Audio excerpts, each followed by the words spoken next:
Well, hello again, and welcome to today's You Already On It Cloud Office Hours. Today's session is on unleashing the power of conversational AI with Copilot Studios. Before we get started, we do have a few poll questions that we want to ask, so I'm going to launch those now. And if you wouldn't mind giving us a response. And Jimmy, I do believe these polls may not be updated in the deck that you have here, so I'll just read them out as I launch them. But first, how familiar are you with Copilot Studios? Is it something you never heard of? You've heard the name, but know nothing about it. You know a little bit about it, or are you quite familiar with it? We just want to get a gauge of our audience. And all of these polls are anonymous. Second question in the poll, what aspect of Copilot Studios are you most curious about? One, how it can automate conversations. Two, the technology behind its AI. Three, the integration capabilities with other software. Or D, the potential impact to your industry.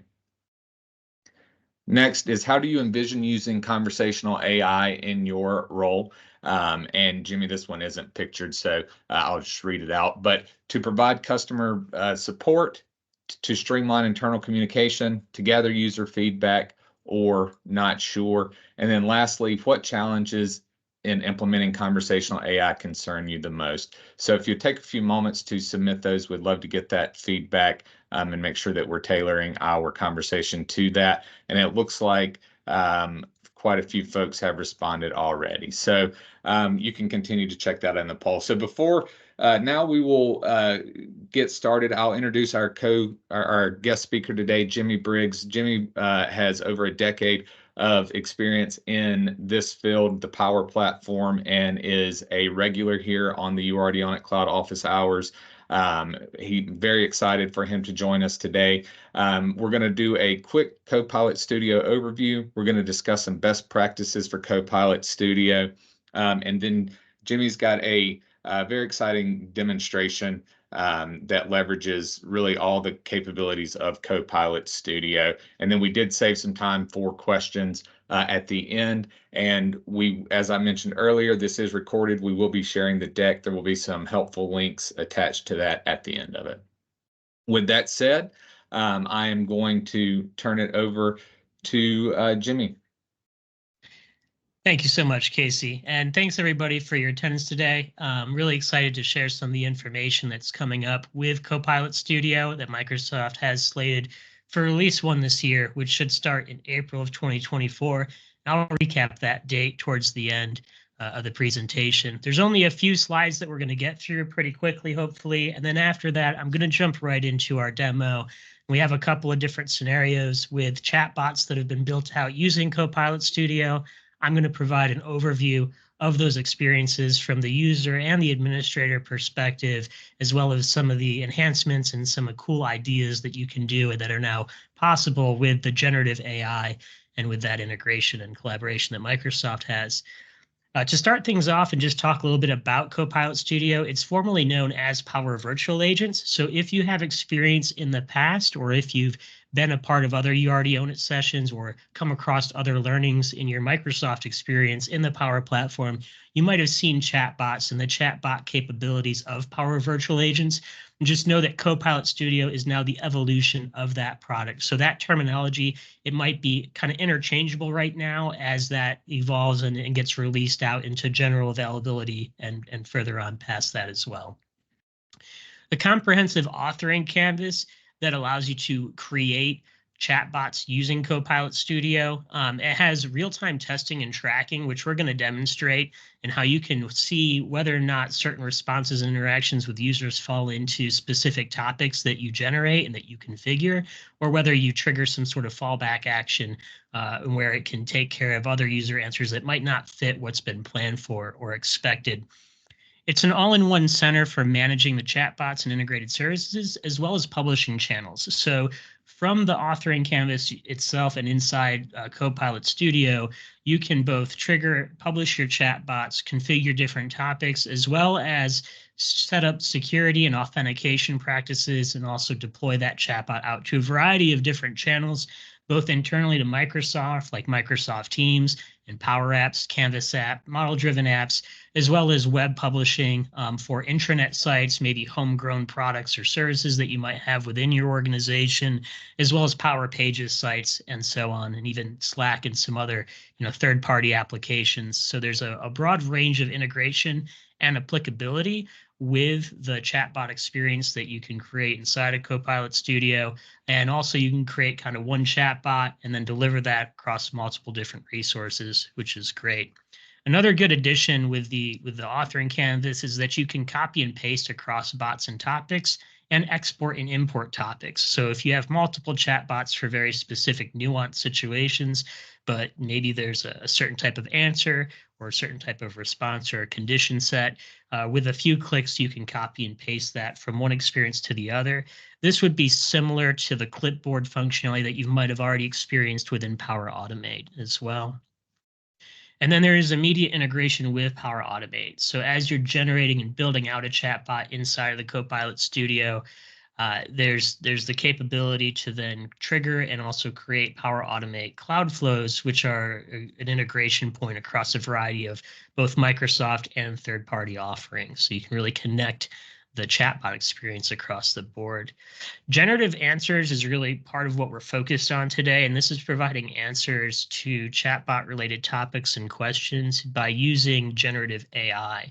And so in the past, if you were creating a chatbot or a Power Virtual Agent, you might have to configure each response independently and maintain those responses over time as the data, policies, procedures, whatever information that chatbot was serving up to the user would change and evolve with your organization. There was a layer of maintenance and management that went in to those experiences. But with generative answers, you can point to specific sources of information and then leverage the language model that's embedded inside Copilot Studio to then parse and answer and responsiveness and stay up to date. And basically, as that information evolves over time, so will the information that's presented to the user as well. So that eliminates a lot of overhead that was there in the past. And it's really kind of the brave new world that we're entering into now.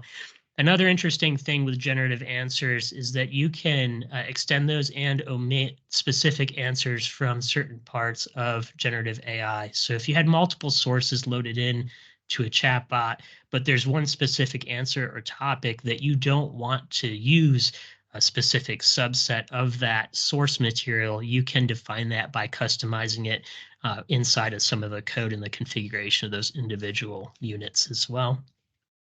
Control over responses. This is really just topics and conditions, just like the previous virtual agent authoring, allow you for tight control over the user experience. And you can also choose what's generative and what's not. So a single chat bot might have a variety of different topics that trigger answers.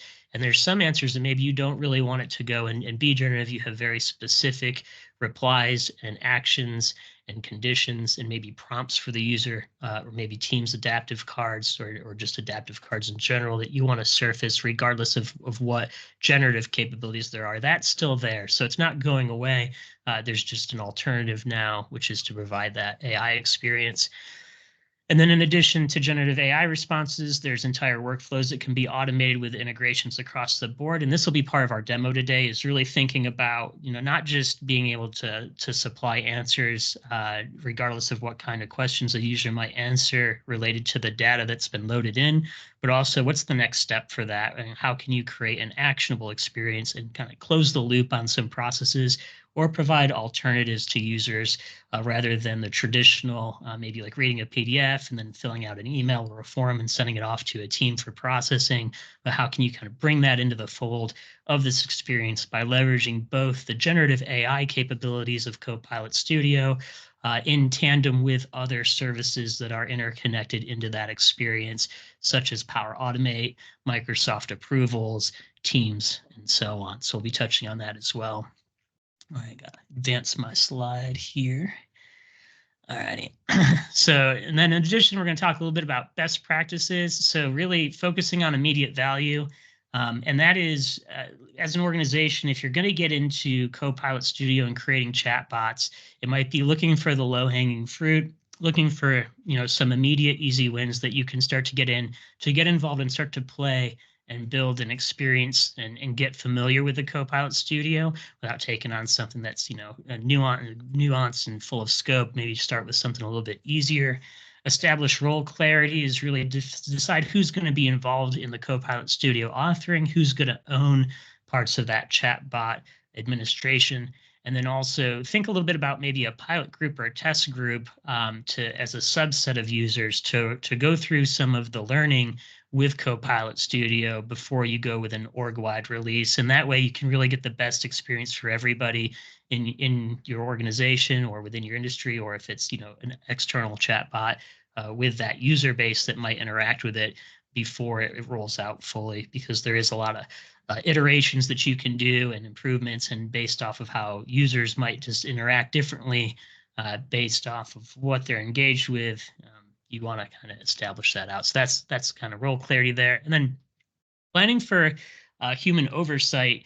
This is going to be part of our demonstration today, which is a new kind of paradigm, but it's if you're interacting and you're engaging the users directly with these generative answers and maybe surfacing up some information capture with adaptive cards, is planning to allow that user to double check that information that they might have submitted. Maybe a situation changes after they've submitted information through the chatbot, and it's giving that person or that user a way to update that information or update the team that they're connecting to or contacting, or that organization or agency that they're submitting a request to. So the user might come into the chat and kind of say, I have an issue, and you serve up an adaptive card and they fill out kind of a form within the chat and send it off.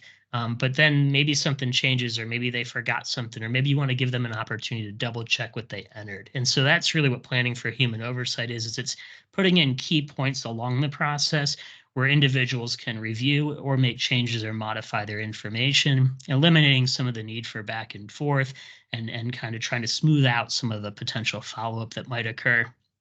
And then the last one here is to design for actionable results. And that's really to think forward about the future of what you're starting out or laying the foundation for with a chatbot or with the chat experience with the virtual agent in Copilot Studio. And again, part of our demo today will cover this and kind of touch on it, but it's, step one might be setting up an internal human resources bot that's pointed at SharePoint or a SharePoint onboarding site, or the employee handbooks loaded in as well, and really delivers some functionality. But then what's the future of that, or what could be the future of that? If somebody's wondering about maybe time off, it's, they ask a question about the time off policy, but then in the future, throw out a milestone or a future project to say, hey, when someone's, asking questions about PTO, maybe we want to prompt them to see if they want to request time off. And if there's a database somewhere, or you have access, or through a third-party integration with Power Automate, how much PTO that user has available, you could serve that up right in chat as well. Maybe they can fill out the request right there. At first, again, focus on immediate value, give those users the ability to just get at that information and get those generative AI answers, but put a thought in the back of the mind there as a design that, in the future, we could leverage even more out of this and really take it to the next level. And that's kind of a key part here and part of our demo today as well. Move on here. All right, so why choose Copilot Studio as a chat solution or as a bot solution for the organization? It has native integration across most of the Microsoft ecosystem products and platforms, as well as native integration to third-party apps and other applications if you have a custom website or Slack and so on. Again, generative AI, which is going to be kind of a cornerstone and a focus of the demo that's coming up, is the fact that now you can load in specific sources of information, and you can still trigger topics, but you can provide generative answers on those topics in real time without having to click and configure each one, without having to write responses for every possible use case that a user might have. And then additionally, and as I touched on earlier, and I'll probably mention it again before the end, is that as that information evolves and changes over time, the responses can also evolve and change with those informational updates, eliminating the technical debt, the need to go back and remember or monitor or do maintenance on the chatbot topics that have been configured. If they've been configured with generative AI, as that information changes, the learning will continue to process and it'll continue to provide accurate results to the users. Again, Power Platform integration. Part of our demo today is we're going to show some Power Platform integration into a Canvas app and how a chatbot can be embedded into the app experience. And that's coming up in a moment. But again, there's integration for both Canvas and model-driven apps, as well as Power Pages sites, and then additionally Teams right away too. So the chatbot itself could be leveraged across one or a multitude of sources or endpoints, if you will, that can be interacted with.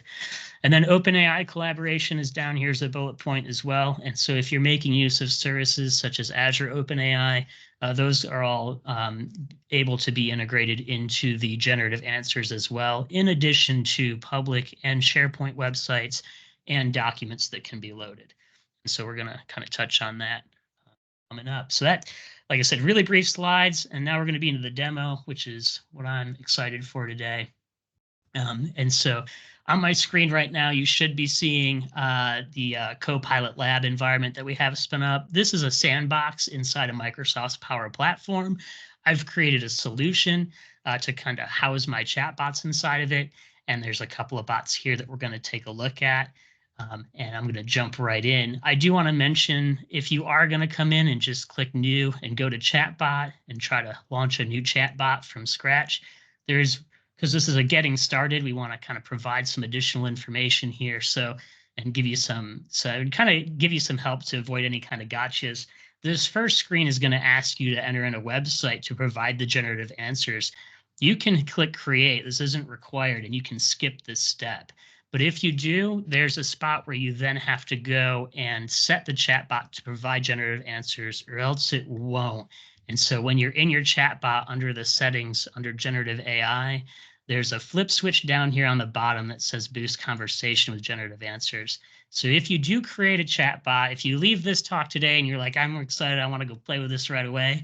If you go create a chatbot and you don't provide a website, because maybe you don't want to use a public website, you just want to upload some PDFs or Word documents or something to test it out, make sure you flip this switch on. Otherwise, your topics, it'll just say, hey, I'm sorry, I can't find the information you want. And you'll just run into that circle here for quite a bit until that switch is flipped. Then you'll have the generative fallback, which then can make use of documents or websites that you reference. So this chatbot that I have on the screen right now, we pre-built for the demo today.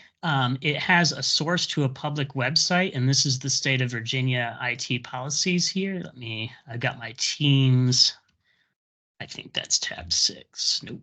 And I just totally changed something on Teams on accident. Let me just grab this down. I wanted this tab, but Teams is in the way a little bit here. But this is this website. This is actually what's been set. It's not just data removal. It's the full guideline site here is sourced in our chatbot, and that's this URL. So that's set to provide generative answers, that public website. And then also I've loaded in a 32-page document on enterprise systems management, also from the state of Virginia. So this Word document has been loaded into this chatbot. And what I'm going to do is ask a question about capacity. I'm just going to say, hey, tell me about capacity. Capacity. I'm going to try to spell it right. And when I hit enter, what's going to happen is it's going to go through and try to find any related information based off of those documents and provide me some generative responses. This is inside the authoring canvas, so it'll step through, and if I turn tracking on, it'll actually walk through the topics of what I might have triggered just now. It'll give me everything that it can find in natural language about capacity, and we'll see here that it just went into a specific topic that I've defined by phrases. So all the phrases here on the left, if the user types any of these phrases in about capacity, about service level management or ESM, any of this, we're going to get served back information in natural language explaining, the details that were parsed and loaded and trained to reply answers on that. And then down below, we'll get citations, which reference to these same links here. If I click any of those, it'll show me what part of the Word document, the source. So this is from docx. This is the Word document that was loaded. And then it'll also show me where that information was extracted from. So if I wanted to read through this, or maybe search and update the Word document as I'm testing, if I need to look and see where the information is coming from, all of those citations will be in here. This is another part of the document where I found some more information on capacity. In this specific topic, we've set it up so that way, if any of these phrases are triggered, we want to then go and take another action with the user, which is ask them, was this information useful? And so we're coming down into this condition. If they click yes, they'll say, hey, that's great, thanks a lot. If they say no, it's going to then prompt them for a question and say, okay, well, why wasn't it useful? Give us some feedback here. And the user can say the information response was incorrect, or the information was difficult to understand, or it didn't make sense, or other.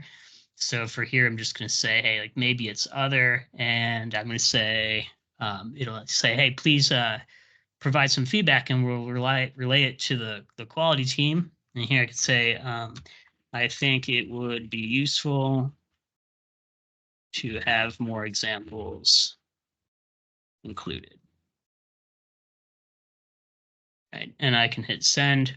And what's going to happen here is this topic is then going to go and trigger Power Automate, and it'll send an email off to the steward of this document, or maybe the chatbot administrator, that, hey, we've got some feedback. And what that looks like, here's the email that I just received.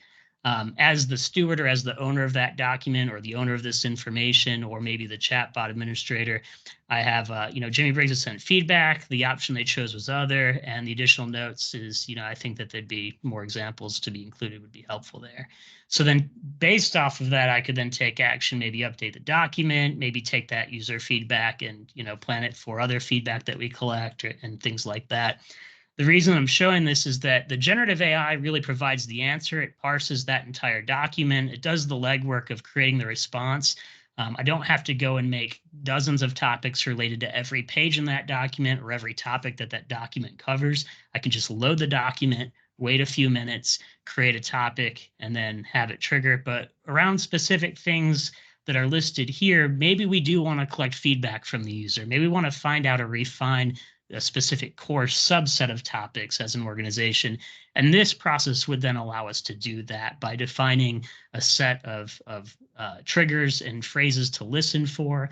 We can then leverage surfacing up conditions, a question back to the user about, get feedback on that specific topic and information, and then take action on it to help improve. So that's an example of a topic using generative AI, but also extending that out to collect some feedback along with Power Automate and Exchange to kind of send that off to the owner of the document and so on. I'm going to ask a different question now that we don't have a topic for. So there's only one topic in this chatbot that's enabled right now, and it's the one that we just looked at for those specific phrases to go and collect feedback if somebody asks a question about that, and use both the website and the Word document, but give us a generative answer. And then if they ask about capacity or about ESM specifically, we want feedback on it.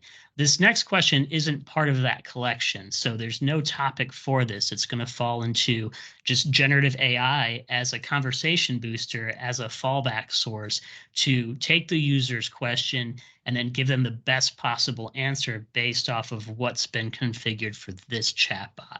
So the question I'm going to ask is, I'm going to say, tell me how to delete data off my device.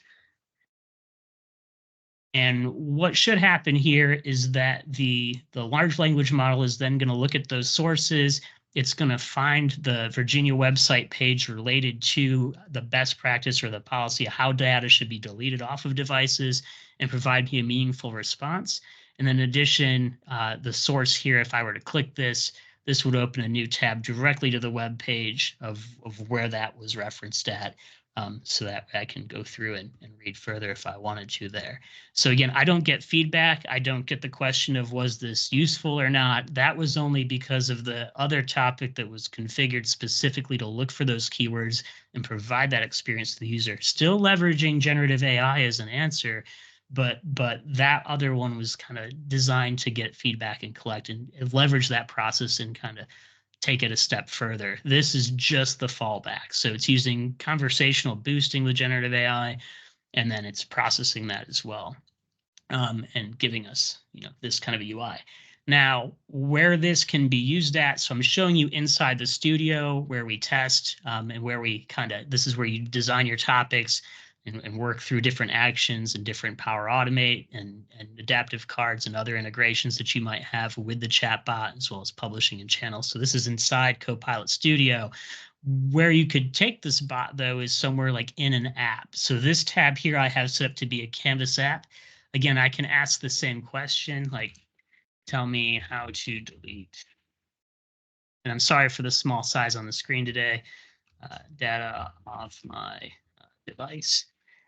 And we'll see here we get kind of the same experience where it'll reply back as a fallback here. So this might be an app that has other information pertinent to enterprise system management. And then maybe one tab of the Canvas app is the chatbot experience where you can then browse and kind of search everything. And again, I get the response here along with links that would take me out to that specific website. So everything's kind of baked into an all-in-one solution here.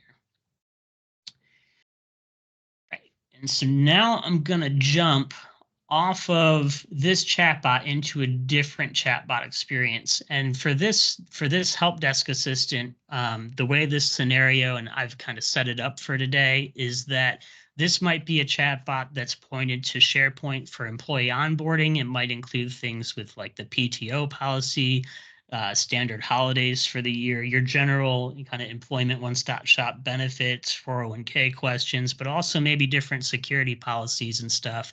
And the situation here for this chatbot experience is that I have this app on my phone as a user. And then I also have a PC. Let's say I travel a lot, or sometimes I take my stuff with me. And the situation that we're going to go through today with this topic and with this experience is that I was at a coffee shop and I went to the bathroom, but when I came out, my laptop was gone. So I've got a situation where I have a lost device or a missing device. And so what I might be a little bit in a panic, but I know I have this app to fall back on. And normally, I might use this to go look at the SharePoint site and find the PDF for the procedure. Or maybe I pull one of my friends away from what they're working on and I open up Teams and I start to bother them and say, oh my gosh, you won't believe what's happened. I need the phone number for IT. But instead, if I have a chatbot that I can come to, I can say the same thing and say, like, I have lost my computer and I am looking for the procedure for lost devices, something like that. And what will happen is, again, using generative AI, this topic's going to get triggered for lost device over here, which we can zoom into. And we'll see the citation, but we get a whole policy that's the organization-wide policy of what should happen when a device is lost or stolen. You should immediately report the incident to iSecurity. The phone number is right here. And again, to bring back to that mindset, if this policy were to get updated, if this documentation changed, if the phone number changed, if the procedures and the steps changed, I don't have to come back into the chatbot experience and remake all these responses and update and maintain this. I can rely on the generative AI to take that new information into account and continually provide updated and relevant information as the business's data evolves and changes over time within the organization. So I get the full steps and procedures here. Additionally, I get the prompt, do I have an incident to report, yes or no? And if I say, yes, I do, the next thing that's going to come back is I'm going to get a form to report a lost or stolen device right away. And I can choose, oh, it's a computer. My device name is, Cool PC. Street address, I can put in some numbers. Ave, my city. Just pick on Tallahassee for fun, Florida. And then, was the device locked? Yes or no? So this might be important. If I go back up to my procedures, they do want to know if the device was locked and stuff. So this is captured right away. Yeah, I think the device was locked. And then I could say, like the police case number is 555. Employees at the cafe are reviewing security footage. So right away, I can kind of supply additional notes and hit submit. What's going to happen here, and I'm going to do a little bit of a callback to one of my earlier slides, is about providing human oversight. So two things happen right away. The first thing is that the security team gets a high importance email. And it says, hey, alert, device is lost, take action immediately. And so immediately I have information from that user about the PC, the name of the computer, where it was lost at, other details, maybe a police case number, and so on. So as a security team, I can act right away. The other thing that's happening right now in real time is that Microsoft Approvals is getting spun up to send an approval to the user that just submitted this. So again, providing human oversight, all of a sudden I'm going to get an approval that comes into my inbox as the user that reported the issue, and it's going to give me a recap of what I entered into that card, and then I can approve and reject. And maybe I reject and say, hey, it was in my car. Everything's okay. Um, false alarm. And I can send that off. And based off of the response to that approval, the IT team might, get that notification right away. And they know that they can kind of stand down, that it's not as critical as they thought it was. But again, this whole experience could happen within a matter of moments, where in the past, and the alternative might be me looking through, company documentation on the phone number that I need to call and trying to fill out a form or send an email off to somebody or getting in touch with someone or trying to get in touch with somebody and waiting for hear back from them. So again, the chatbot can kind of alleviate that. The highlight of today is getting started with Copilot Studio and the generative AI that initially provided the response. But what we also want to show here is the integration and the level of other services that this can connect to really make meaningful workflows and evolve processes within the organization, or provide alternative processes within the organization, because you have the user right there. So not only are they looking for the information, but you know what they're looking for. And based off of that, you can trigger a topic off of any kind of keywords. So here's stolen, lost, theft, and compromised. So any of these types of phrases are going to trigger this. Not only do we get the generative answer, but it's not just fallback. It's not just a better search. It's that we know what the intent might be, and then we can prompt and say, hey, is this what's going on right now? And because we can determine intent from the user, we can provide human oversight. We can collect information in real time with the adaptive card, and then we can start to deliver that to the team and take action immediately in a sensitive situation like this, for sure. All right, and then just a little bit of a bonus here is that there is an adaptive cards designer, and I'll throw this in the chat as soon as I'm done with the demo and kick things back to Casey. But this is what we use to design adaptive cards. You do want to make sure it's set to version 1.3 and that you have the bot framework selected. But again, if you're going to get in and get started with Copilot Studio, this is a good spot if you want to start to experiment with adaptive cards. You can configure and drag and drop components over here, build out your adaptive card, and then you can just copy paste this payload into the chatbot experience and generate your card that way. So it's a nice way to be able to build those out. A couple more things I'm going to touch on before I leave is the publish option here. If you are embedding the chatbot into apps and into teams and into other areas, when you're developing, everything that you make changes to as you save in real time will be in this window. You'll interact with all the changes you make right away. But users that are consuming that chatbot outside or in a production environment, you'll want to publish first. Or if you're working inside of a solution, you'll definitely want to publish before you export this into a production environment as well.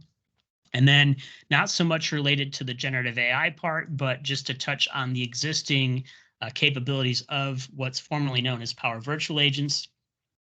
This is configured for Teams and for Power Apps. That's what our demos were for today. But if you did have external users on a custom website, internal users on an intranet site, you can change the authentication settings to do that and kind of spin this out in those directions. You can also integrate it into Power Pages as well if you have a Power Pages site or Slack or any of the other services that are listed here as well. By default, we spun this one up for Teams and for the Power Platform, because that's what I specialize in for sure. And that's going to wrap up my demo. I got to figure out here. Got to play from current slide. All right, good. I'm not usually the slide DJ, but I'll go on mute and I'll kick it back to Casey now for sure. All good, Jimmy, and thank you so much for for that demonstration. And we're going to open up for questions, either generally about some of the best practices we discussed or specifically on the demo that Jimmy just ran through. But one thing I wanted to touch on before we transition into questions is, Copilot in any flavor, right, is a significant commitment, and something that if you choose to deploy, you want to make sure lands efficiently and effectively, right? So just a quick plug, our Evolve team has built some fantastic Copilot material and training resources, and particularly scenario-based training. One of the things that we all know, right, is the best tools are only as good as the folks that are using them. So we've created, persona-based training based on several different roles within the organization. If you're a current Evolve customer, definitely ask your learning strategist. And if you're interested in learning more about it, you can reach out to us at info@go-planet.com or send a message to YouAlreadyOwnIt. We'll make sure it gets to the right place. But for that plug. So I do want to open it up for questions. Feel free to come off mute, raise your hand, put a question in the chat. We've got a good period of time left for questions, so please let us know what questions you have. I'll jump in while we wait just for questions real quick, Casey. One thing I did want to touch on is that this was in preview, the generative AI answers, but it's set for general release in Wave 1, which is going to be in April of 2024. And Wave 1 should release between April and September. As usual, we start to see features come out for GCC and GCC High after the initial commercial release of those waves. So that window, April to September, we can probably expect somewhere in, hopefully early spring, but maybe midsummer to start to see the GCC deployments of some of these services as well.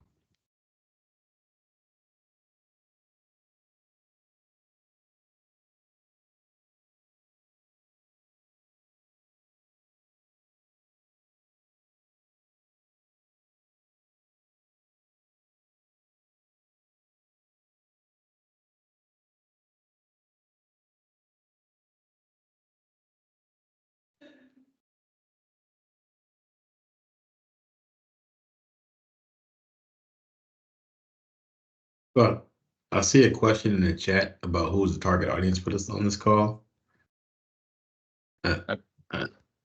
Sorry, Demetrius, I was about to say that I was talking on mute. I was about to tee that up, but yes, please, if you want to address that. Thank you.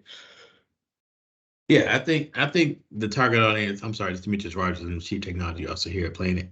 And I think that the target audience for this call is, any industry and anyone that is leveraging Power Platform, is curious about leveraging Power Platform and developing your own copilots, specifically in a low-code fashion.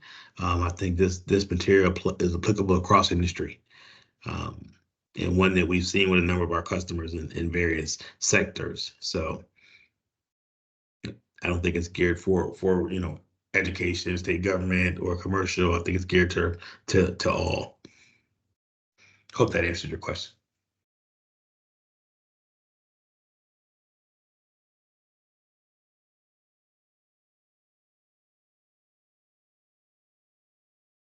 So not targeted COV users, correct?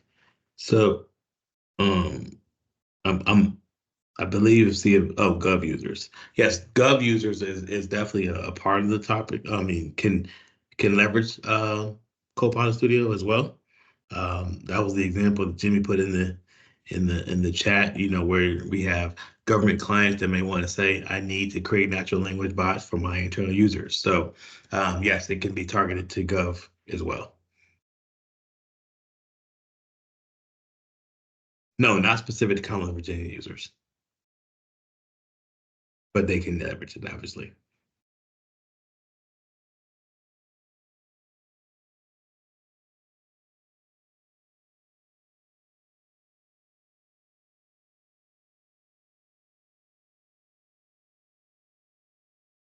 So it looks like we have a question for Jimmy. which is, can Copilot leverage ServiceNow knowledge bases? Can you speak to that at all, Jimmy? Do you know? I'm not sure off the top of my head. I know that the default is for the generative AI and the generative responses, you can upload any documents up to 3 megs, and then you can also leverage up to 4 per Copilot chatbot. Now you can have N numbers, you can have a multitude numbers of chatbots, and those sites can be both public sites or intranet SharePoint sites as well. So specifically with ServiceNow and knowledge bases, I would imagine that there's a way to facilitate that with what's there. And if it's not available now, I'm sure that there's a plan on the roadmap to go further with it. And we can do more diving in on that if we need to, for sure.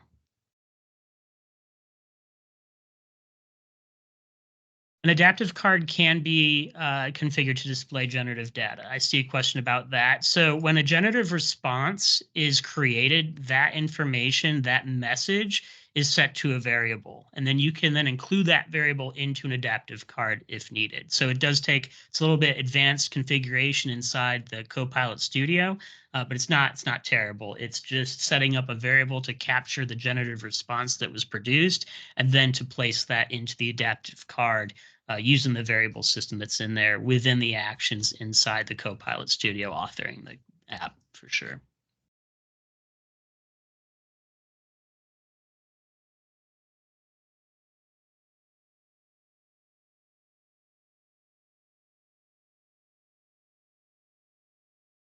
So Jimmy or Demetrius maybe can speak to this. I'm not sure how specific we can get to it, but where does the cost of using a Copilot like the one demoed appear? Is there a way to see the credit usage per Copilot? So really about tracking, right, your expenses for while you're building and using these, or a way to assign specific Copilots to Azure subscription, resource groups, etc.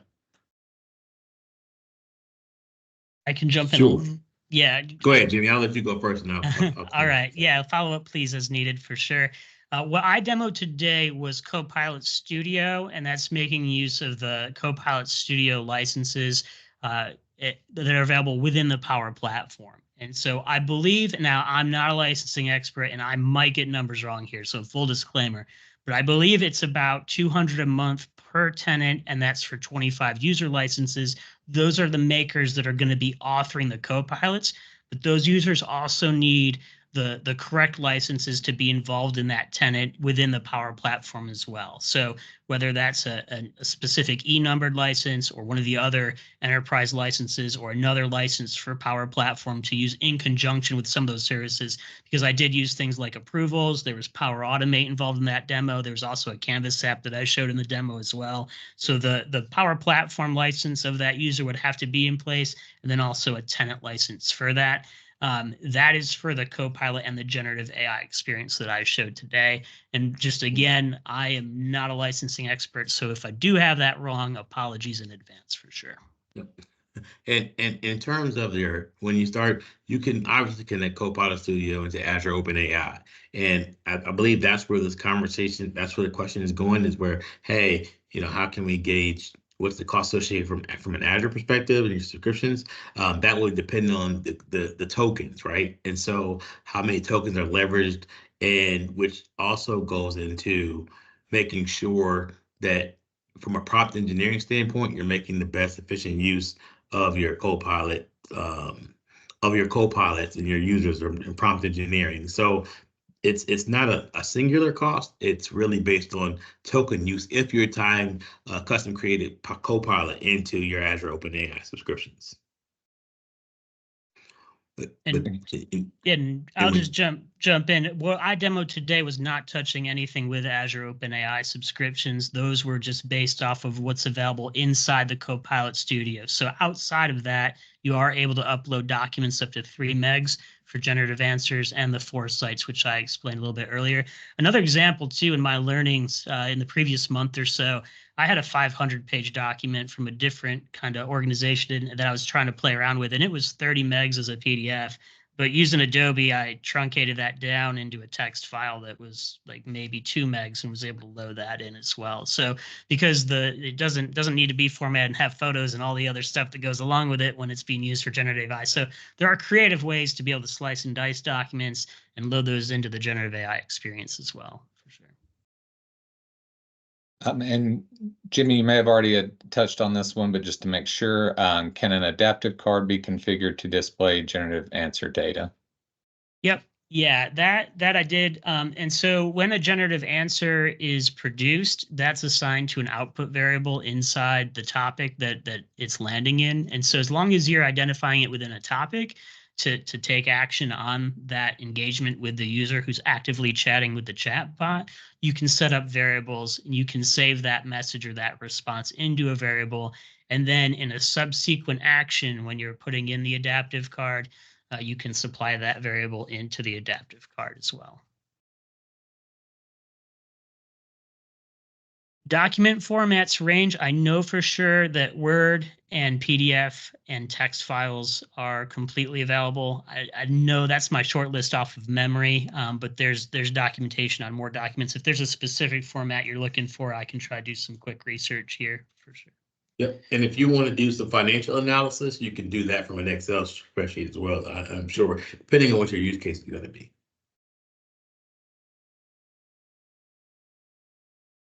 And that was one of the questions as well. Generally, Jimmy, can you speak to, leveraging beyond the generative, text files, but interacting with data with the chatbot?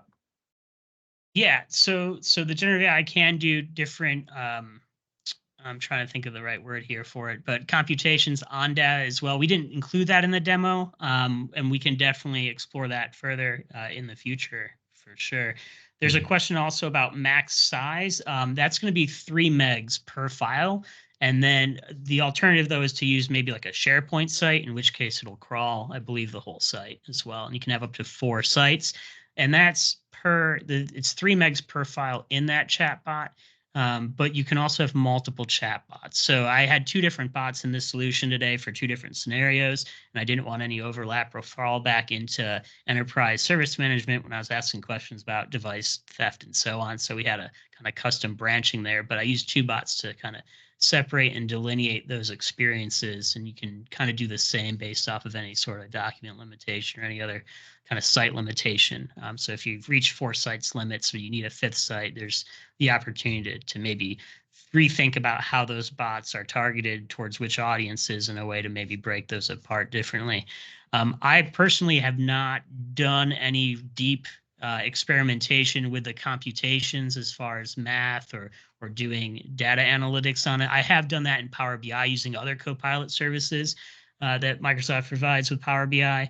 And definitely look forward to exploring it further with the Copilot Studio. But for this, was really focused on providing adaptive cards and user engagement and kind of taking actionable steps outside of just generative answers, but still focusing on the generative answer aspects of it to facilitate that information. And just to touch back again, as that policy might change, as different different documents might evolve over time, the need to go back and update these bots and take on the maintenance work is really one of the hallmarks of the generative AI responses that are provided here with the chatbot experience. In the past, before this was introduced or in place, you'd have to go and kind of custom design each one of these topics, its subsequent actions, and then also tailor the response and actually write out those responses back to get those in the hands of users. And then as the organization changes its policies and practice, if that phone number changes, someone's going to have to remember or document or go back through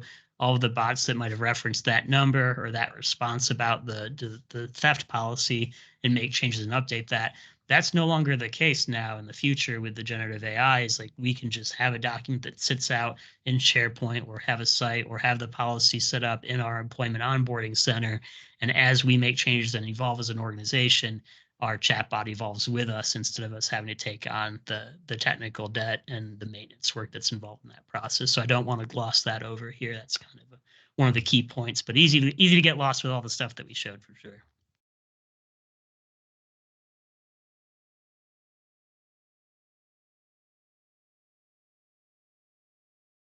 I'm not necessarily sure if you have the ability to train it because it's really a layer in between. But what you can do, really, I think the best approach would be is if there's answers that need to be adjusted. There's two things. Let me touch on 3 key points there about the question about if generative AI is returning answers that need to be adjusted, would we be able to train it? The point number 1 is that, and I didn't show this in the studio, but down below where you add a site and add a file, you can provide custom instructions.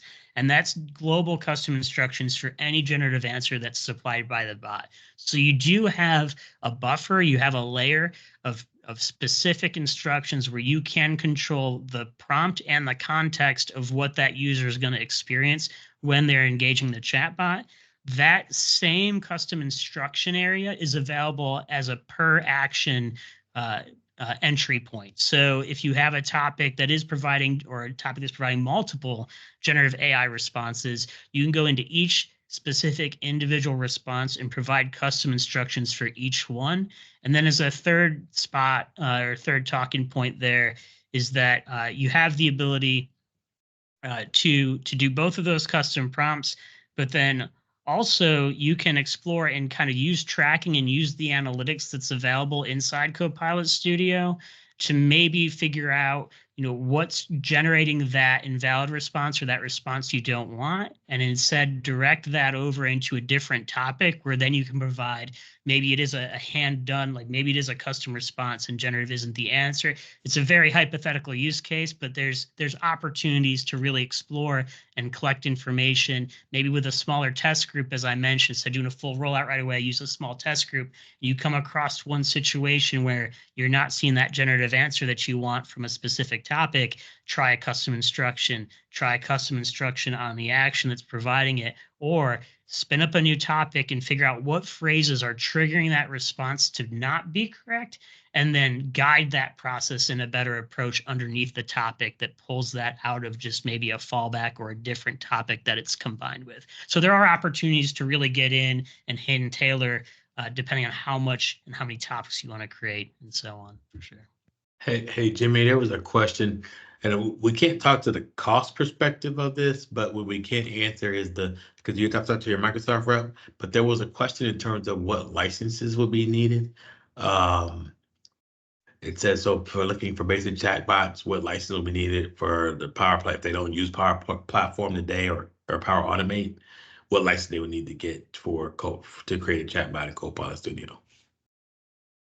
Yeah, so the user would need to have one license that has, I think, capabilities for the Power Platform, and so that would be a Power Apps license or a standard user license or a license that falls into one that opens up or kind of unlocks the Power Platform for that individual user. And then on top of that, the organization would need to subscribe to the Copilot Studio license, which I believe it's like a 25 user bucket that the org has to buy into. And that's again, I'm not a licensing expert by any means, and things do change, over time. This is in preview. It comes into general availability during release wave 1, which is April to September. So there might be changes in that aspect as well, but pretty sure that the user is going to need a Power Platform. And then, yes, somebody has a pricing there, which I think was what I was saying, $200 a month. And I want to say that is applicable to up to 25 users as well, but I could be wrong. Like, I am not the licensing guru, so for sure.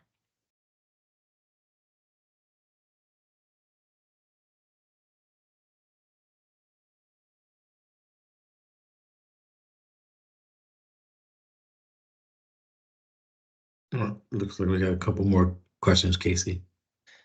Yep. So the first one, how is Copilot designed to update for new LLMs? Is this a 100% wait for Microsoft to publish a new LLM as an atomic upgrade for the M365 tenant, or will there be configurations for target LLMs? I don't have the answer to that specifically, and I don't know that it's been provided in anything that I've read underneath the Copilot stuff from Microsoft that's been provided so far. The one thing I do know is that it's a Chat GPT layer, so the generative answers is GPT-3 off of OpenAI's, and I'm not sure if they're gonna upgrade that. I really don't have an answer of what determines that in the feature, and I haven't read anything Yeah, in terms of that either. Yeah, I'm pretty sure. I think it's up to 4.5 right now. It's constantly evolving. Don't have a schedule. I can't say for sure certain. I'm not a Microsoft employee, but based on everything that conversations I've been involved with the Microsoft teams and others, it's just a constantly evolving state. Well, thank you guys. And we are at time, so I want to just be respectful of everyone in attendance, and thank you for joining us. There was one last question in the chat, which is, what are the advantages of Copilots versus Azure Bot Framework and AI services? But we will reach out to you after that to try and get that information for you. As I mentioned at the beginning, this is recorded and we will be sending that out via email. But thanks again for joining us. Thank you, Jimmy, for a great presentation and demonstration, and have a wonderful afternoon, everyone. Thanks so much.